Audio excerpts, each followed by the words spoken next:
यंदाच्या लोकसभा निवडणुकीत धारावीचा मुद्दा पुन्हा केंद्रस्थानी आलाय आणि पर्यायाने अदानींवरून राजकारण सुरू झालंय। सुरुवात अजित पवारांच्या दाव्याने झाली, पण त्यानंतर दावे प्रतिदावे समोर येऊन धारावी हा चर्चेचा विषय बनला। हे का घडलं, काय आहे यामागचं राजकारण आणि अर्थकारण, पाहूयात हा स्पेशल रिपोर्ट।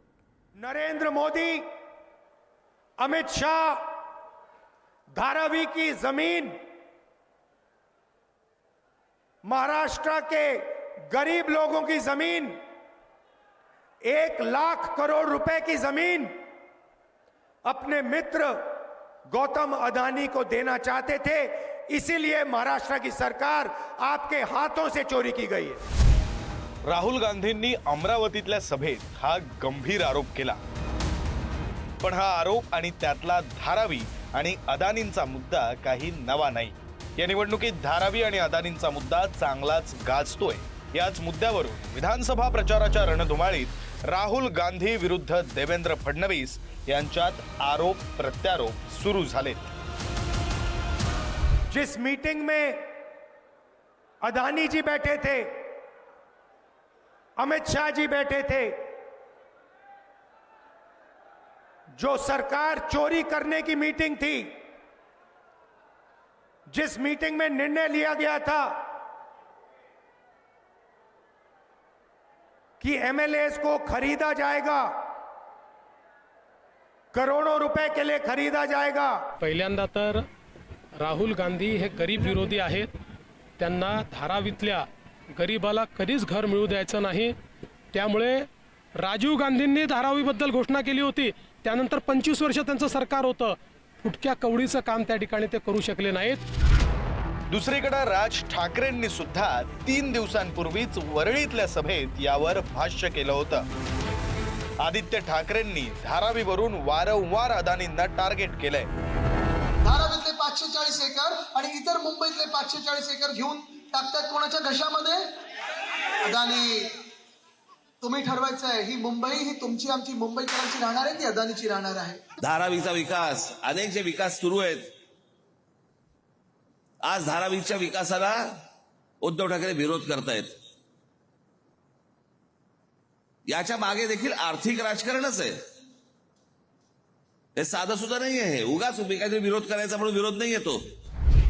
धारावी आणि अदानींचा मुद्दा राज्याच्या राजकारणात तापला तो अजित पवार यांनी एका मुलाखतीत केलेल्या दाव्यामुळे।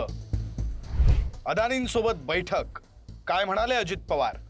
गौतम अदानी यांनी 5 वर्षांपूर्वी भाजप आणि अविभाजित राष्ट्रवादी यांच्यात राजकीय चर्चा घडवून आणली होती। 2019चा संदर्भ देत ते म्हणाले, अमित शहा, गौतम अदानी, प्रफुल्ल पटेल, देवेंद्र फडणवीस आणि शरद पवार हे सगळे दिल्लीतील एका व्यावसायिकाच्या घरी बैठकीत उपस्थित होते। अजित पवारांनी हा दावा करताच त्यावर देवेंद्र फडणवीस यांच्याकडूनही एक दावा करण्यात आला। त्यात फडणवीस म्हणाले, अदानींसोबत बैठक, काय म्हणाले देवेंद्र फडणवीस? नोव्हेंबर 2019 मध्ये नवी दिल्लीत भाजप आणि राष्ट्रवादीची बैठक झाली। या बैठकीला उद्योगपती गौतम अदानी उपस्थित नव्हते, मात्र शरद पवार उपस्थित होते। मीटिंग झाली, पण ती अदानी यांच्या निवासस्थानी नव्हती किंवा ते उपस्थितही नव्हते। या बैठकीला माझ्याशिवाय गृहमंत्री अमित शहा, शरद पवार, प्रफुल्ल पटेल आणि अजित पवार उपस्थित होते। हे सगळे दावे समोर येत असतानाच शरद पवारांनीही यावर खुलासा करून टाकला। मी तिकडे नव्हतोच असं पवार म्हणाले। अदानींसोबत बैठक, काय म्हणाले शरद पवार? अदानी यांच्या नवी दिल्लीतील निवासस्थानी ही बैठक झाली। अदानी यांनी डिनरचं आयोजन केलं होतं, परंतु राजकीय चर्चेत ते सहभागी झाले नव्हते। त्यांच्याशिवाय अदानी, अमित शहा आणि अजित पवारही उपस्थित होते। अजित पवार यांनी सकाळी उपमुख्यमंत्री पदाची शपथ घेण्याआधी, देवेंद्र फडणवीस मुख्यमंत्री बनण्याआधी ही बैठक झाली। त्यानंतर 80 तासांचं सरकार स्थापन झालं। धारावी प्रकल्पावरून आरोपांची गाडी थेट सरकार पाडण्याच्या हालचालींपर्यंत पोहोचली। अदानी हे या सगळ्या चर्चेच्या आणि पर्यायानं राजकारणाच्या केंद्रस्थानी आलेत। विधानसभा निवडणुकीत हा मुद्दा मुंबईत कसा गेम चेंजर ठरतो हे बघावं लागणार आहे, कारण आधीच अपात्र झोपडीधारकांना घर देण्यावरून मुलुंड, दहिसर, कुर्ला, वडाळा, मालाड इथल्या स्थानिक नागरिकांनी तीव्र विरोध केलाय। तेव्हा धारावी पुनर्विकास प्रकल्पाचं भविष्य काय आणि कुणाच्या हातात याचाही निकाल 23 नंतरच अपेक्षित आहे. गुरुप्रसाद जाधवसह ब्युरो रिपोर्ट, पुढारी न्यूज.